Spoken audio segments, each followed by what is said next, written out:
This is Respectfully Outrageous with Nathan and Ben. In today's episode, we're talking about the first round of the 2017 NFL Draft, the Cleveland Browns, success at drafting, and some front office issues from around the NFL. Hope you enjoy.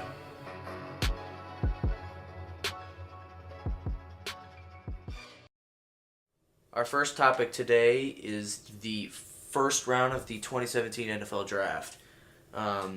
Any impressions that seem to stand out to you as far as teams that did well or teams that poorly drafted? Surprisingly, Cleveland did a pretty well conducted draft in the first round, taking a solid player in Myles Garrett. And they also went again at 25, I believe it is. Yep. With Jabril Peppers. Jabril Peppers from Michigan. And they also got David Njoku, tight end from Miami. 29th. So, some solid picks from Cleveland. They're going to build around whoever the quarterback is, whether it's Hogan or they also got Kaiser later. Yeah, they did. So, I will say Cleveland did a very good job turning that first and 12th overall pick into three solid players that they can use for their team that really are going to help. Losers of the first round draft. Chicago. Chicago fans. But Chicago at the same time as well, because they paid, what is it, like $18 million a year guaranteed for Mike Glennon? For Glennon. You paid money to go get Glennon, who you think is going to be the starter. Then you go trade to move up one slot, which he probably would have been there at 3 anyway, because the 49ers were most likely going to take that defensive end, right? Solomon Thomas. Yes. And the rule of thumb is if a team's willing to trade, they're not going to take the player you want. Right. So you move up, you lose some second-round picks, and you'll get a quarterback that only has 13 starts. You lose all this in the second round, and you already paid a guy, and then there's rumors that he's not even going to start. So then what's the point of giving up those 3 draft picks? Great move by San Francisco. Francisco. They're like, yes, please. John Lynch looking like a genius right now. Looking like he's been doing this for 15 years. Definitely. It's really interesting. We said, Myles Garrett nor Trubisky should have been picked first. Right. I'm not surprised that the Browns took Garrett. I'm so glad they didn't take Trubisky. Because Trubisky, he shouldn't have been in the top 20. And the Bears are so stupid to pick him at 2. The team that picked at 20 was Denver, and they took the tackle Garrett Boyles. That was the first tackle off the board. Out of Utah. It's the latest lineman to go since 99. Yeah. But I don't believe he should have gone before O.J. Howard. Don't have a problem with him going before Adoree Jackson. Great player from USC, but before Leonard Fournette. Okay. And Mahomes and John Ross. When Jacksonville picked the number 4 and took Leonard Fournette, I'm like, oh boy, here comes the run on running backs. But there wasn't a run on running backs. No, there wasn't. There wasn't a run on quarterbacks. To be fair, the Panthers did pick Christian McCaffrey. Right. Which they need a running back. That's a solid pick for them. And the Jets picking Jamal Adams, great pick. Jamal Adams, great pick. I think he's going to go on the other side of Pryor, who's really fallen off since his Louisville days. But I think it's a solid pick. I think fans are going to be disappointed because you expect this immediate impact of the line of scrimmage, playing in the box, also playing deep, and you have these crazy interceptions, but you only have 2 great safeties. Revis is probably not going to come back. Right. So he's going to be this star player, but it doesn't really matter because he's not going to be he's not in a position that can turn over the Jets season. Other great picks that I like, I also like Mike Williams going to Los Angeles. Still sounds weird. Well, the only thing I have really with Mike Williams is there was definitely other people that the Chargers could have taken. I feel like, the Chargers have Keenan Allen. They have Travis Benjamin. No, they don't. He left. Who else do they got? They got Keenan Allen. They have Gates, who's aging. Yep. Inman. Dontrell Inman. Yep, 6'4" coming out. He's going to be a good player. I guess Mike Williams was kind of a solid pick. I personally would have gone defense if I was the Chargers. Or maybe even get a tight end because, Gates is aging. I think I would try to go get a middle linebacker. Maybe Reuben Foster, who was at the board at the time. But there also was these off-field concerns, which Nick Saban dismissed. Because I think they should have gone to get someone to go with Joey Bosa and Melvin Ingram. But I think what they tried to do is give Philip Rivers an easier time, draw some coverage away from Keenan Allen if he can stay on the field, doesn't tear his ACL again, crossing my fingers. But I really like this pick at 14 by Tennessee, Derek Barnett. The defensive end from Tennessee. I think he's going to work really well with Brandon Graham on the other side. Kind of do what Karna Barwin did, except a younger, faster version of him. Kind of scrolling through the draft. I'm surprised Jonathan Allen fell to 17. Yeah. I picked him to go early. I didn't think he was going to go number 1, but I thought he's the safest player on the board. Great person, great work ethic, played on the best defense in college football, was the star, which is hard to say because you had Reuben Foster, Allen, and then his corners. The defense was loaded.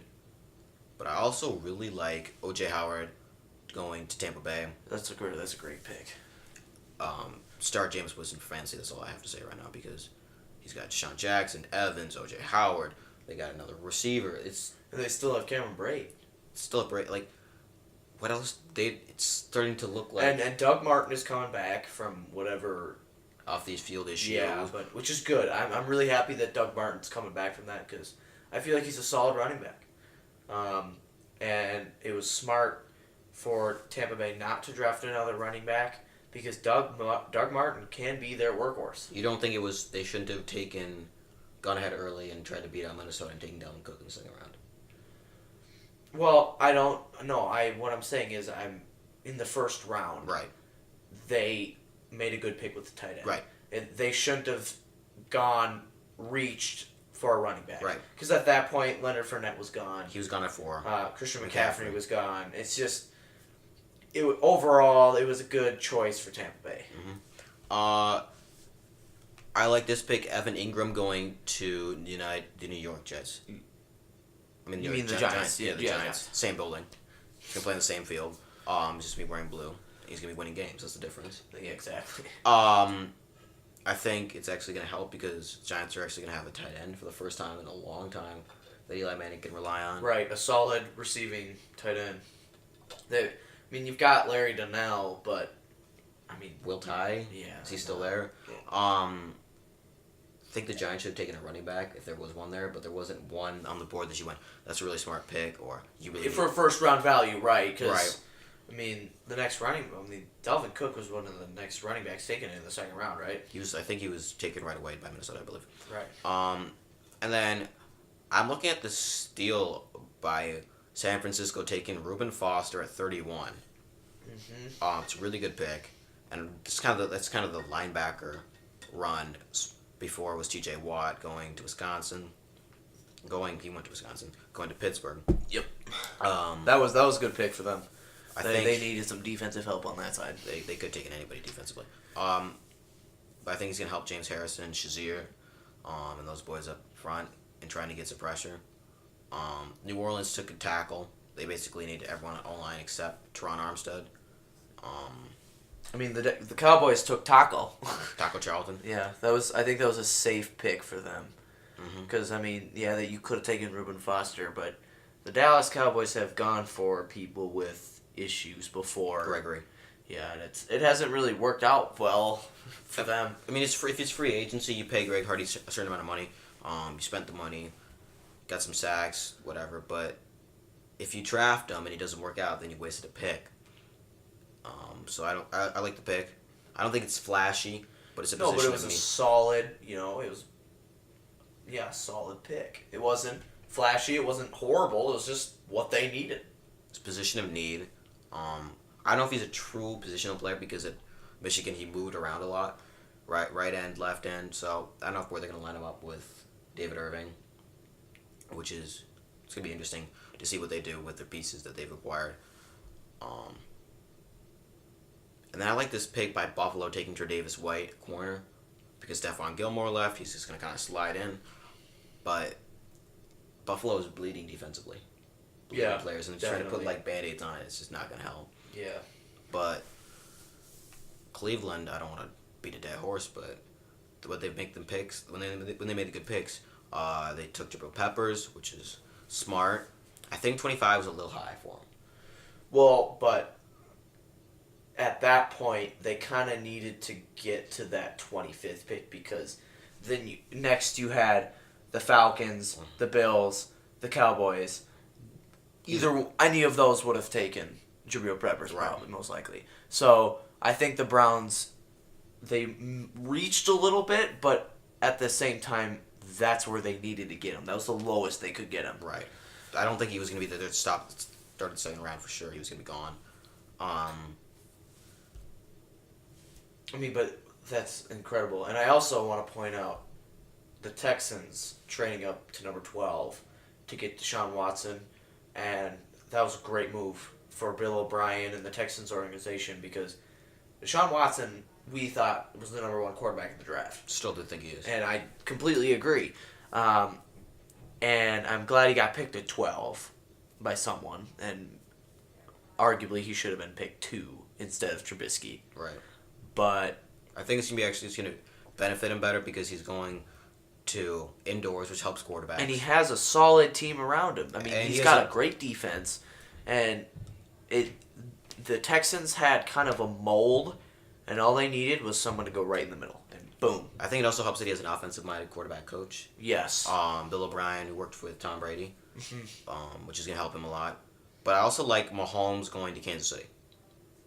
Yeah, I think that was a good move for Kansas City to find a possible successor for Alex Smith because Alex Smith is aging quicker than people thought he would. I wouldn't use the term successor. I would use the term relief pitcher. Because successor means you're just going to be like, okay, here you go. Here are the reins. Yeah, but bye, Alex Smith. Relief pitcher, I think he's going to come in because there were some games last year where Alex Smith, give him credit, he got you to those games. But in the game against Pittsburgh, if you put a quarterback in there that can make some throws, maybe they win that game. Maybe the James Harrison call doesn't get made, but I think it's a good pick. I like the pick John Ross going to Cincinnati. They just need a quarterback. They just need a quarterback, and they need to realize they shouldn't be trading. They shouldn't be trading McCarron. They should be trading Dalton. That's what they should be doing. No, McCarron is definitely better for the Bengals than Andy Dalton. And his sample size, he almost won one game, and it was one chance, an opportunity. He played well enough to win that game. And Andy Dalton's had ample opportunity, and he hasn't been able to come through on it. So, yeah, overall, it was a good, solid first-round draft, except for the Bears. Except for the Bears. A lot of surprises. It was intriguing.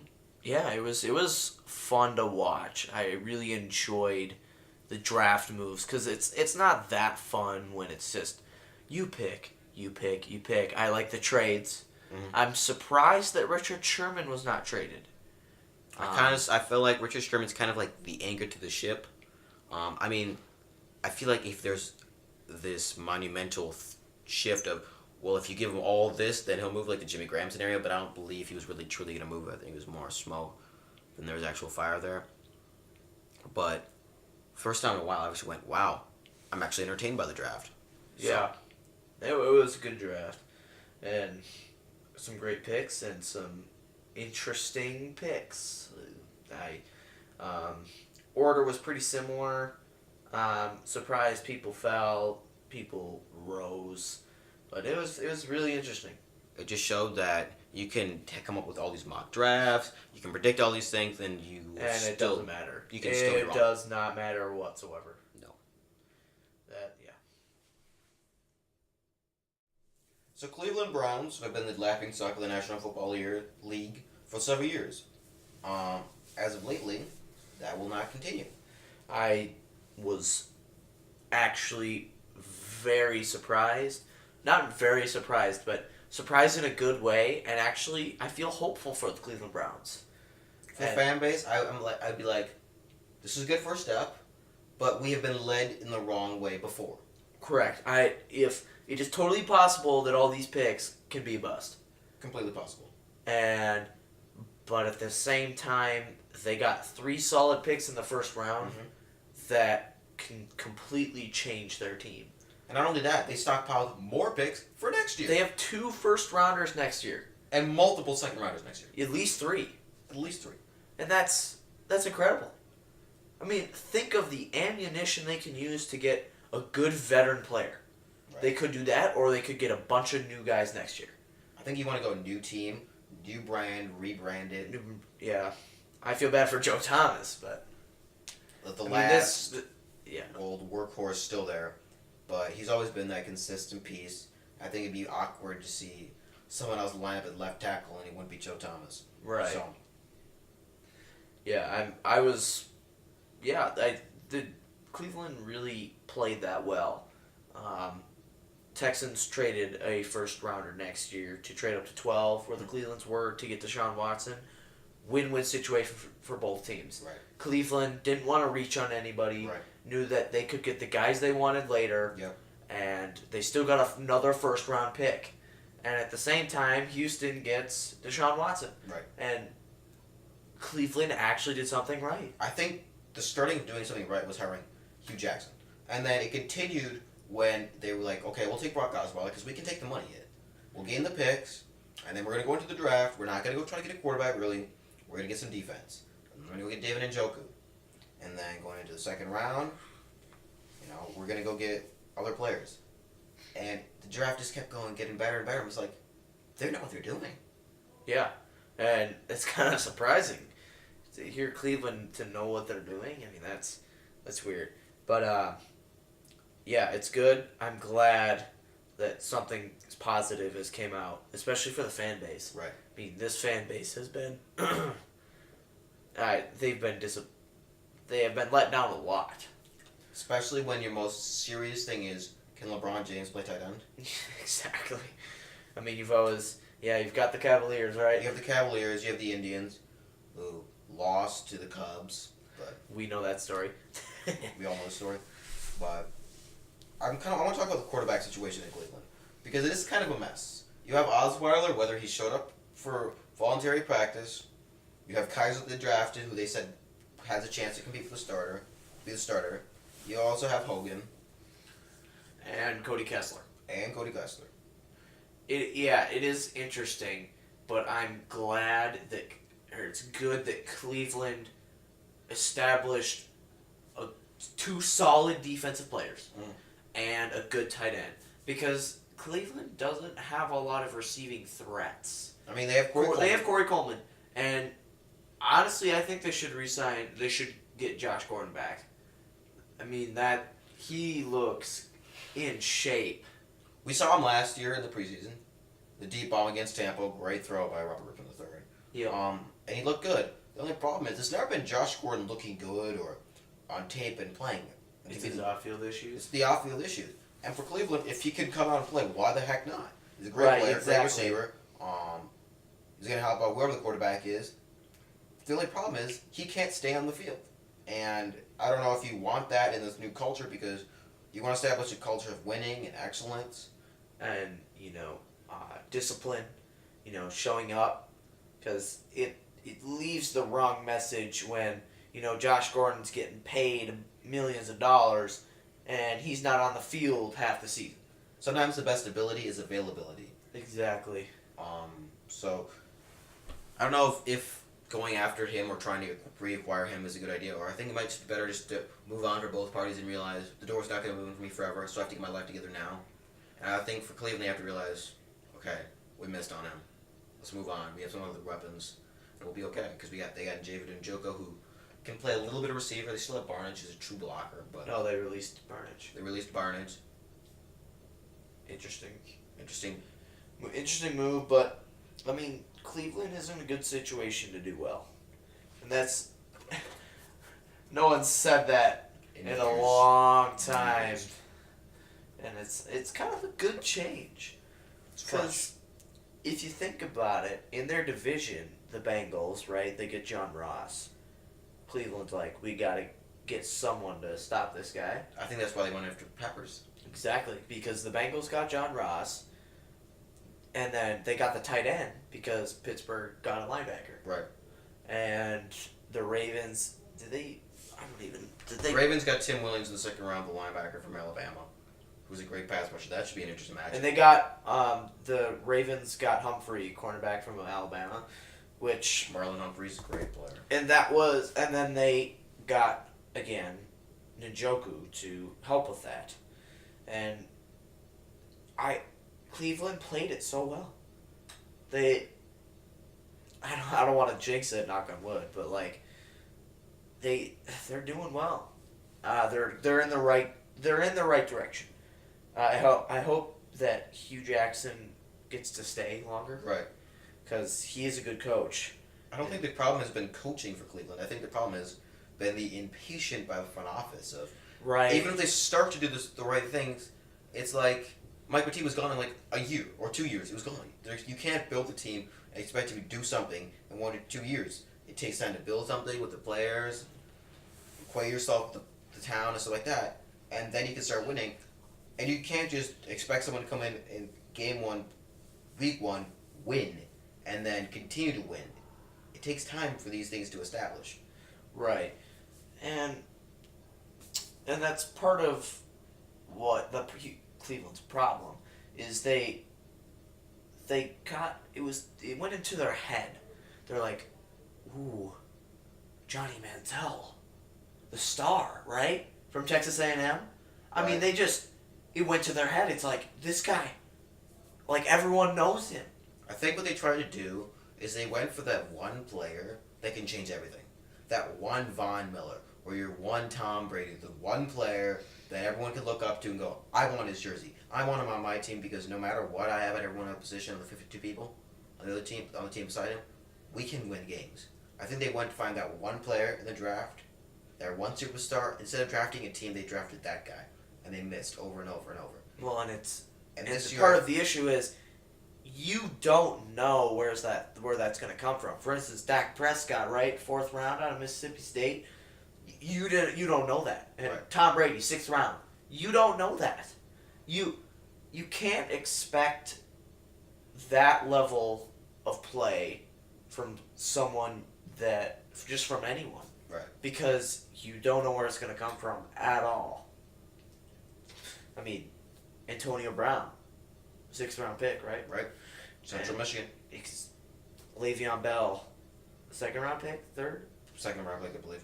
Second round. I mean, Michigan State. I mean, Ezekiel Elliott, 1st round, 4th. But that's not really. I mean, that's a little different. It's a 1st round pick, and you bet you. I mean, you know what you're getting with him. And honestly, Dallas had the offensive line, so that wasn't like, oh, this guy is gonna completely change our team because they just needed to insert one piece. Cleveland was looking for the guy that could do it all, and they never got it. I don't think. And I think they finally realized that we gotta build a solid team first of multiple players and just insert pieces instead of finding the one guy that's going to solve everything, because that's really hard to find. I think the problem with Cleveland is they tried to build a puzzle from the inside out. But Yes, everyone else right. in the NFL is building for the puzzle from the outside in. And that's why they kept missing. You couldn't find that right piece to put in the middle that could connect to all the other pieces. Exactly. They kept getting... They That's had a like good a analogy. square little piece, but they kept trying to put a triangle in there. Yes. And they couldn't do it. It wouldn't fit. And I'm not saying that Kaiser is going to be the square that fits and they're all like, oh, playoffs. But I think he could be a value component. They have a lot of options. I mean, they've got Kaiser, Hogan, Kessler, and Osweiler. That's 4 quarterbacks. You've got options.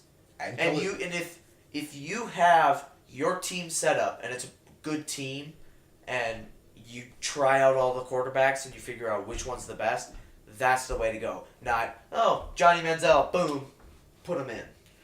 And the thing is, Chad Kelly's still on the board. They can still draft him. They don't like him. They can still draft him. Right. There's a lot of options for Cleveland, and I'm really glad they're doing well. Yeah. And I'm glad Hugh Jackson is getting rewarded somewhat for his perseverance.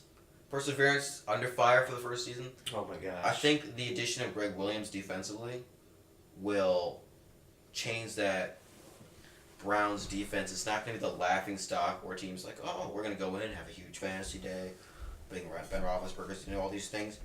I think Cleveland is going to be respectable this year. I don't think they're going to be the team that everyone is afraid of, but I think they're going to take the world by storm and start winning some games. Mm-hmm. And that's good. It's what they need to do. They're not. You can't get to the playoffs right now. As if you're Cleveland, you gotta build your team first, and they're in the right direction for sure. The teams that have tried to build, tried to go for one straight playoff run, like Denver, they get up there, they might win it, they might not, and then they come crashing down because they have nothing to build off of. Exactly. That's why Seattle can stay up there, because they were close in 2011, and they started building. They had a young team. They had a young team, and they built this foundation. They had a great culture, a leadership. John Snyder, Pete Carroll, they had a foundation, and they built their way up. So even if they fell on something, and they kept them up. Kind of like a trampoline, they shot themselves back up. But with Cleveland, you just fall into a well, and you try to climb up, but you can't climb out, because there's nothing to climb up to. And your ladder, or your way out was, you were trying to get that one guy that's going to bring you out, and that never happened. And Myles Garrett isn't that guy either, but they also got Jabril Peppers and the tight end. So I don't think Myles Garrett has to be that guy this year. Oh, I think he needs to be, but I don't know if he is. I think it's better that they got Jabril Peppers as well, and that they didn't go just Myles Garrett into quarterback, because now Myles Garrett has someone else on the field as well that's pretty good. Honestly, I disagree. I don't think Myles Garrett has to be the guy right away. I mean, yeah, he's a first-round pick. Yeah, he's the first overall pick. Yeah, he's the first. I really hope he is. For Cleveland's sake, I hope he is. I sure hope he is, because he's a great person. But I don't think people are going to throw him under the bus and say, yeah, you need to be the next Von Miller, because Von Miller wasn't Von Miller. The Von Miller we know, Super Bowl 50 Von Miller. It took him a couple years. Exactly. So I mean, he made some good plays, but he was injury-prone, and then he stayed in the field, and we're like, where has this guy been our whole lives? Where is he? He looks like Lawrence Taylor out there. What happened? Yeah. As long as he is a solid presence on the field, disruptive, not necessarily getting 16 sacks a year, but I think he's going to be a lot like David Irving. He's going to make some good plays his first year, and we're going to see him in some games be able to take over a little bit. I think he's going to be productive. I don't think he's going to be someone that people go, this guy is ridiculous. We're going to pack this state. Not this year anyway. Not this year anyway. But I think he's someone you can build a team off of, and I think it's better an upgrade than whoever they had at that position last year.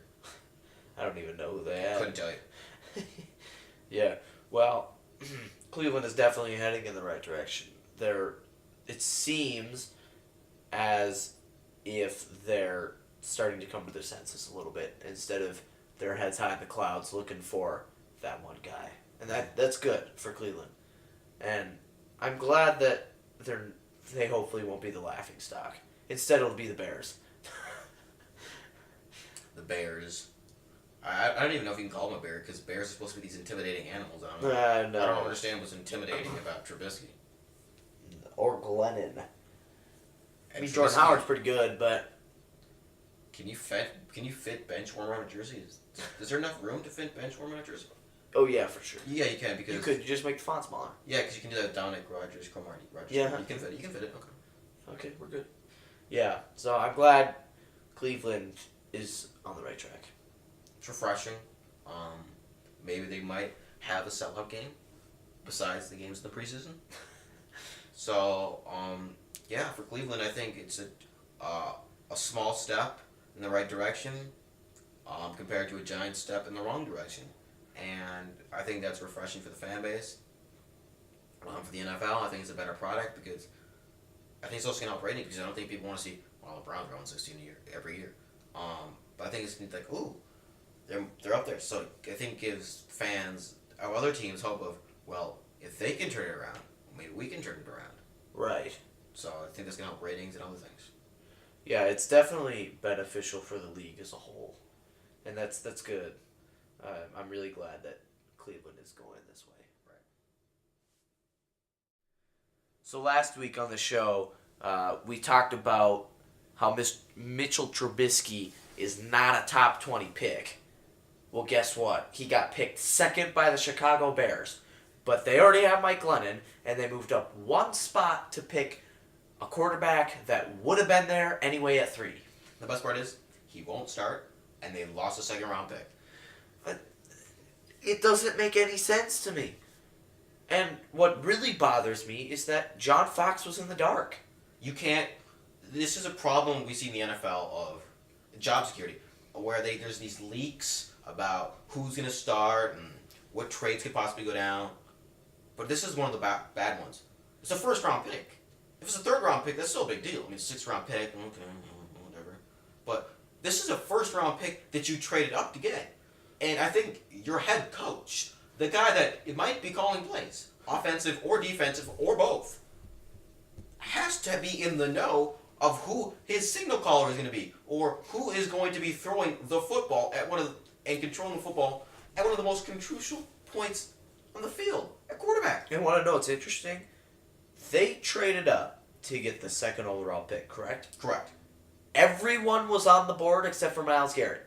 Right. You could have picked anyone except for Myles Garrett. That's pretty good. That's powerful. That's a powerful position to be in. Oh, for sure. Or if you weren't sure of what you wanted to do, you could trade down Cleveland style and get multiple picks, maybe in the 2nd round. Trade out like Green Bay did.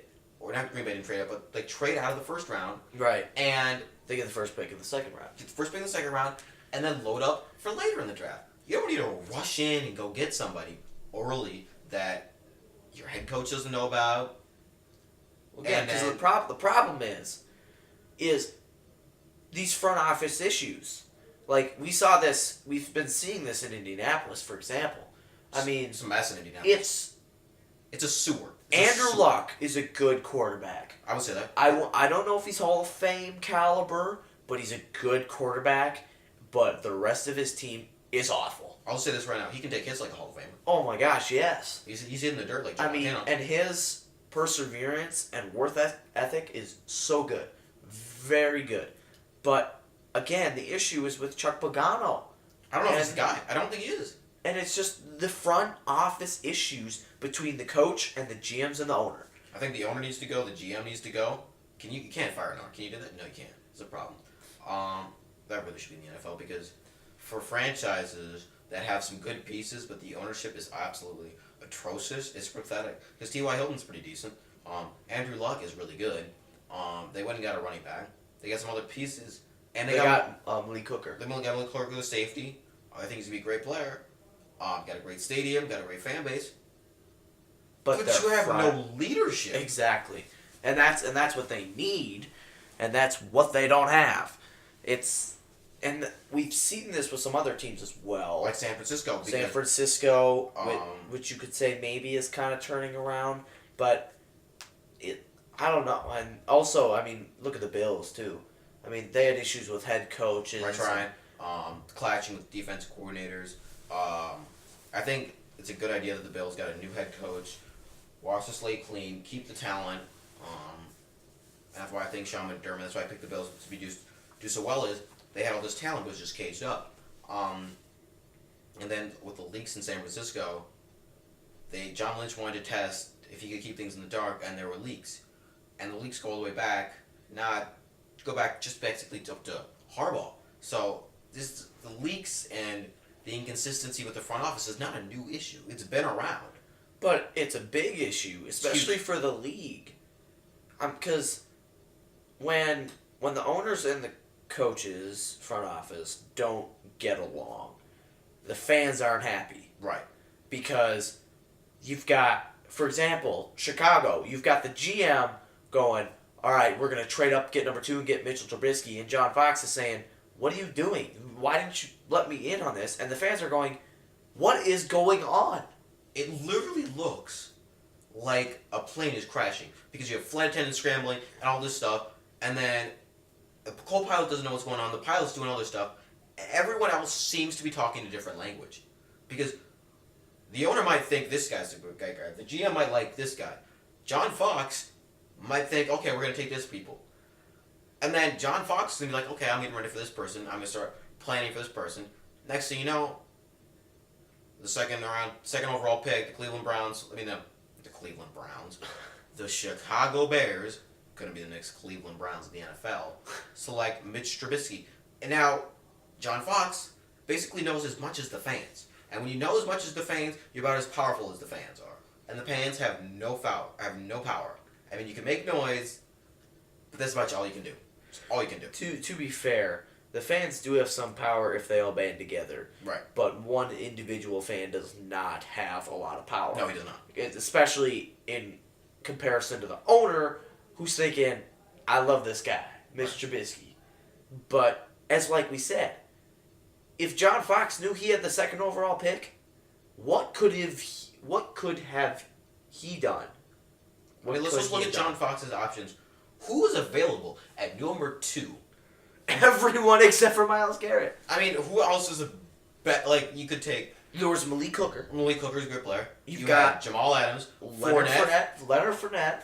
You know the Bears love their running backs. Walter Payton, Forte. I mean, John Ross, Corey Davis, Jamal Adams. I think they have enough receivers there. I don't know if they want to take a quarterback because they just got Glennon. But I'm just throwing out names. You want to get Reuben Foster. Go ahead, go get Solomon Thomas. Jabril Peppers. I mean, go get another pass rusher. Go get Tim Williams. Go get Jonathan Allen. Get someone to pair with Leonard Floyd. Oh, you want a safety? Go get the Peppers or somebody else. Everybody else is on the board. Josh Jones from NC State. Everybody else is on the board. And I'm also wondering what did the GM and the owner, whoever made the decision for Chicago, what did they see in Mitch Trubisky that made them say, we got to trade up one pick to get this guy? Right. That's what confuses me, because John Fox is a good coach, right? I mean, he brought Denver to the Super Bowl. Yes. And won.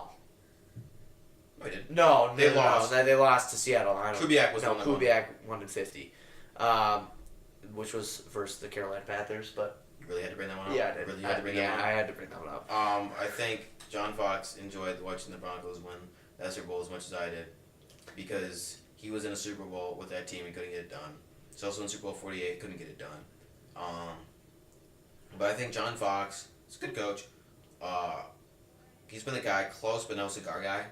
A lot of times, 2014, the year right after the Super Bowl, they just couldn't do it again. So I think he's the coach that can take them back to the promised land, which is the playoffs. I don't think he can do it if he doesn't know what's going on.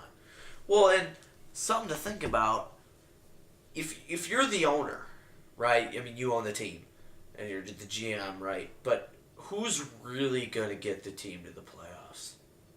The players that you pick, or the coach that should be picking and also is coaching the players to get to the playoffs? I think it's important to note that there's got to be an important relationship between owners and GM. I think we see that a lot in Seattle and especially in New England. Because in New England, Robert Kraft trusts Bill Belichick. He trusts him enough to go, okay, I trust your judgment. I trust you. And I think that's an important thing. Trust. Because you have to trust him to call the plays, to get the players in the right positions. He also has to trust his coordinators. And that's an important word that not every team has. And that's why certain teams are successful, is because they trust each other. And trust does not mean blindly following either. It means, Robert Kraft respects Belichick and his value and his It's a very important thoughts. two-way street. On the same end, Bill Belichick respects Kraft because Kraft respects Belichick. Mm-hmm. It's a mutual relationship. They may not agree on everything, but they'll listen to each other. Right. That's the huge thing, communication. And that's where this is all coming down to, is the miscommunication. Because or lack of communication. Lack of communication, exactly. And it's because if you look at Robert Kraft and Bill Belichick, and then you look at the owner of Chicago Bears and John Fox, and, you've got Chuck Pagano and Jim Irsay of the Colts. And you look at those examples, and the common theme is trust and communication.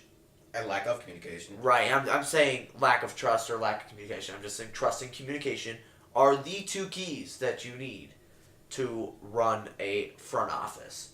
And when you can't run a front office, you can't make the playoffs. You can't run a team.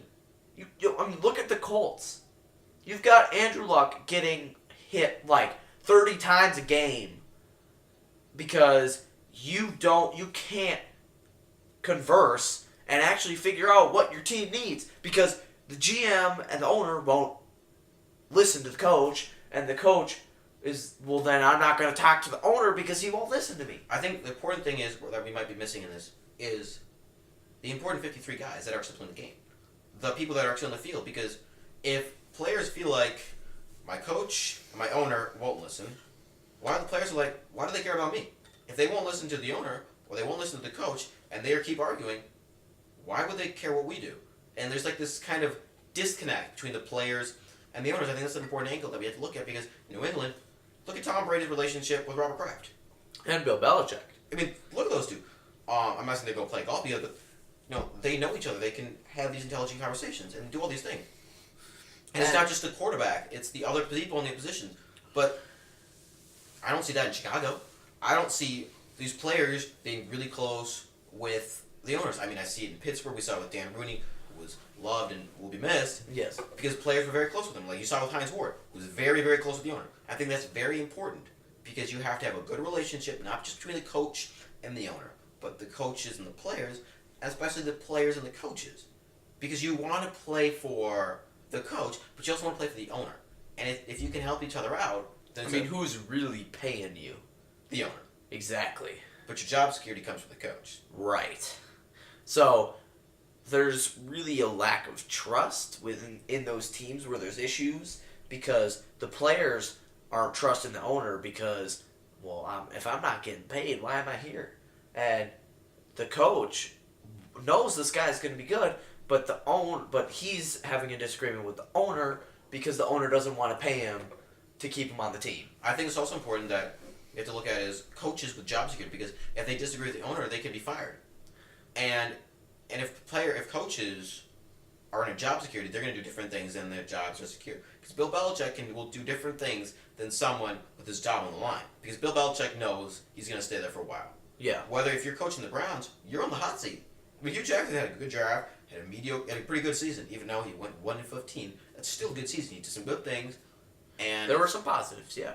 There's some positives. The 85-yard run by Crowell, but they still lost the game. There were some positives. There are positives. There are positives. And if a coach is on the hot seat, he's like, you know what?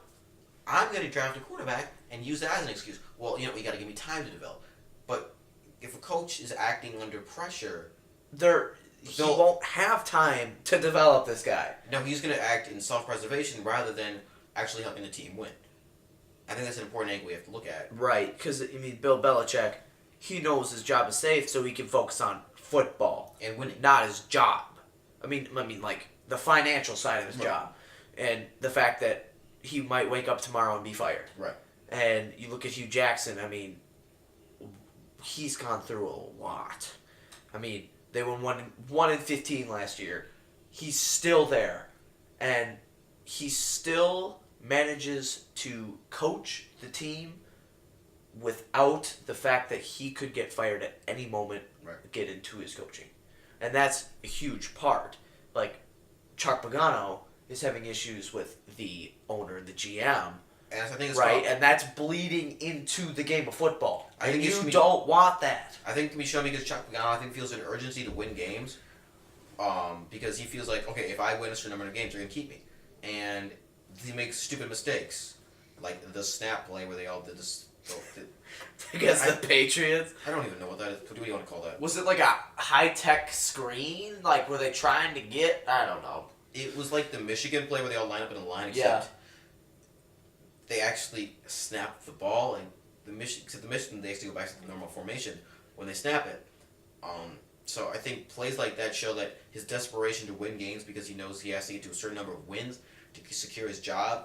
I actually think show into his coaching because not only the number of wins, but the way he coaches games, like the risk he can take, and stuff like that.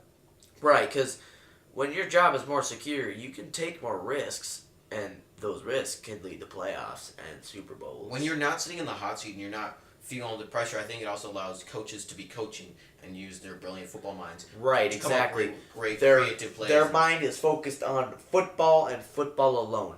Not the financial, I'm not going to get paid. I might get fired. Exactly. What am I going to do? I have to find a house or something like that. I'm going to have to move again. It's just, it's a recipe for disaster because the point of this system, right, is to win football games, to win the Super Bowl. And I feel like owners want to make money. Yeah.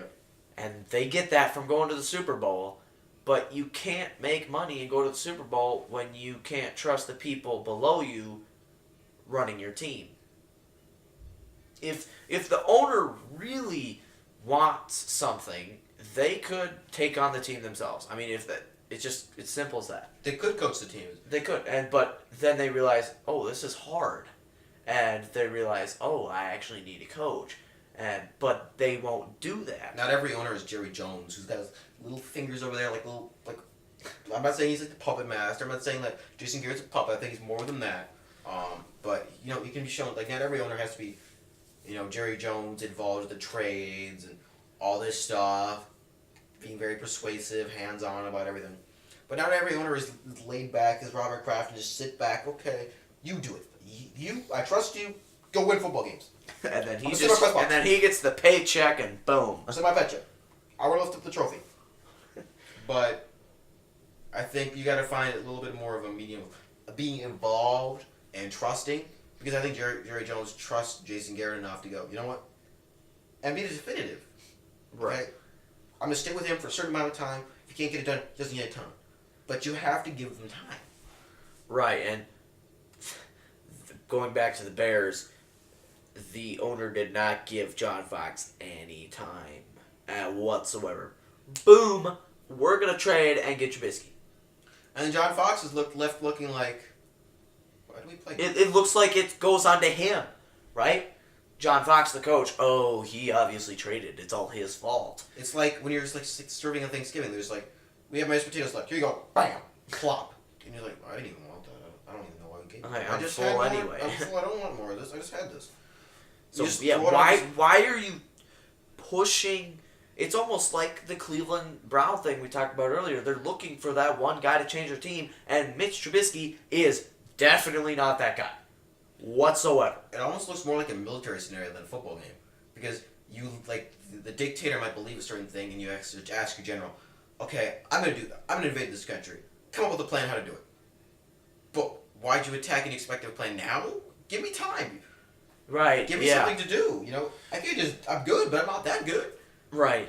And that's part of the issue, again, is trust and lack thereof and communication. And it's just, it's not good for the league either. People see this and they're like, well, I don't want to get involved with that. No.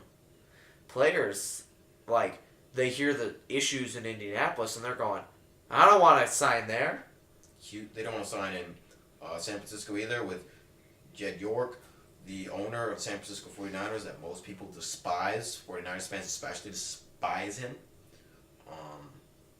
And it's not healthy for John Fox or their new head coach, who his name escapes me at the moment. Yeah.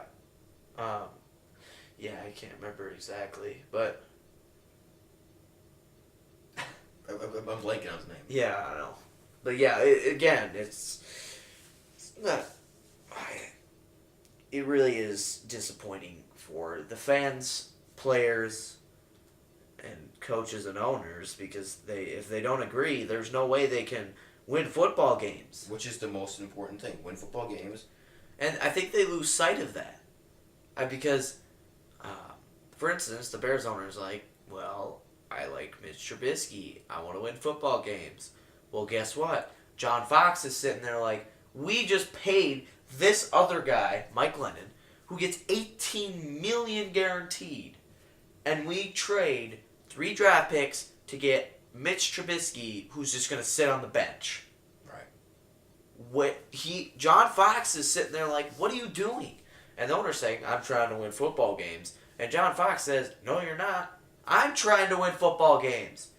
You want to win football games. I'm trying to do it. I think it's the same thing Kyle Shanahan would be saying over there in San Francisco. It's like, except it's not much of a problem because the issues that happened in San Francisco were happened before the draft, happened before all these major moves they happened earlier in the year, and they were just some leaks. They weren't. I just won't tell you because I'm just gonna go over you because I can. Right. And the system's kind of, I wouldn't say corrupt, but it's definitely weak. And when you don't have that strong front office, you can't build anything off of it.